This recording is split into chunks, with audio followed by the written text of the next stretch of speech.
will learn from a very young age whether some emotions are safe or some of the emotions are actually dangerous.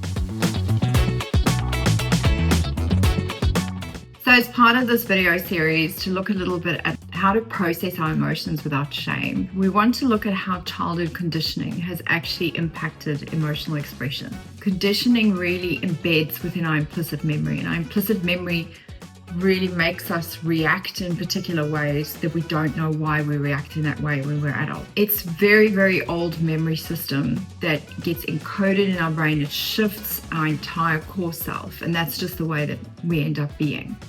So children will learn from a very young age whether some emotions are safe or some of the emotions are actually dangerous. And you'll learn that from the adults that are around you. And what is crucial is that if the adults around you are not very good at regulating their own emotions, they can't really handle the emotions of younger children either. And it becomes this cycle of, well, you need to shut up, you need to be quiet, children should be seen and not heard, children are not allowed to get angry, no, don't cry, oh, you're so dramatic, don't be so sensitive, and all these kind of tiny little statements that we're all used to hearing in our environment and in society.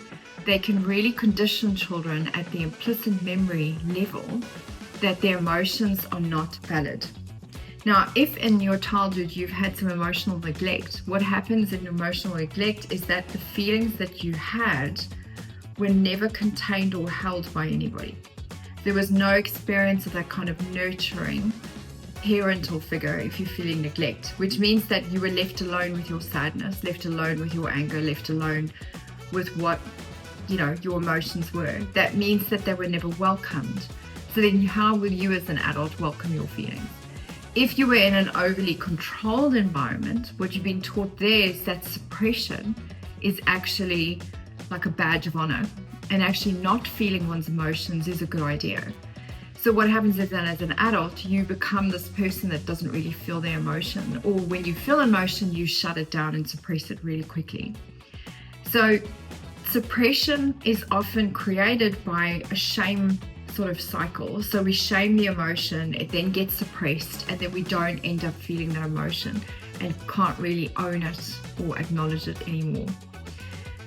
If you've been told don't cry, be strong, again, that's another way of shaming that kind of sad or crying response. It's like it's bad to cry, it's bad to have that emotion.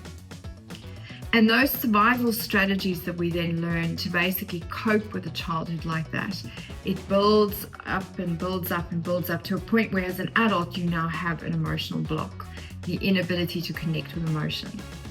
So to heal all of this and get underneath all of this, it's a process of basically first labeling the emotion, naming it and actually pulling it out into the light.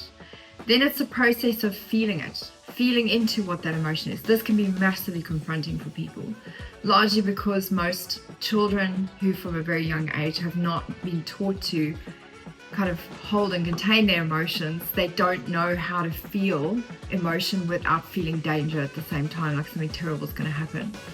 So to create that level of safety for you to be able to feel emotions is an important part of the third stage, which is then the processing of emotion. And I like to think processing an emotion is really about extracting the lessons we need to learn from it.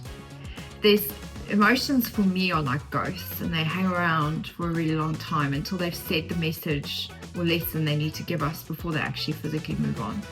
So if we don't give them the space to be able to discharge their lesson or discharge the learning for us, they hang around a lot longer and they haunt us.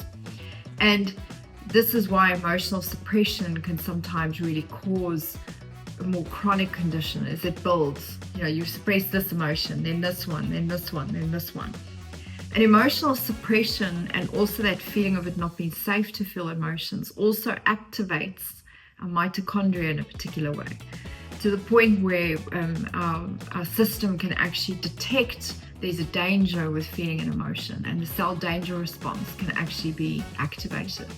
And if that happens, you are not in that place where you feel it's safe to feel emotion. And your cells will not let go of that kind of danger response until they've healed and they feel safe. And they cannot heal and feel safe until they literally feel psychologically safe and emotionally safe.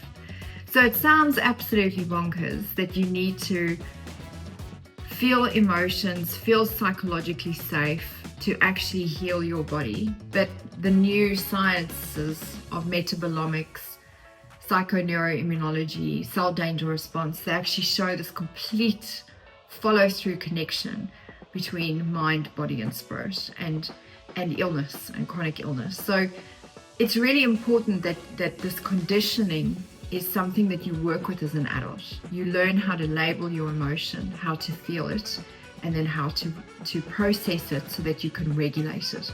If you don't actually learn this process as an adult, that conditioning can end up leading to chronic disease in future. So hope that kind of leaves you with some thinking points. Till next time.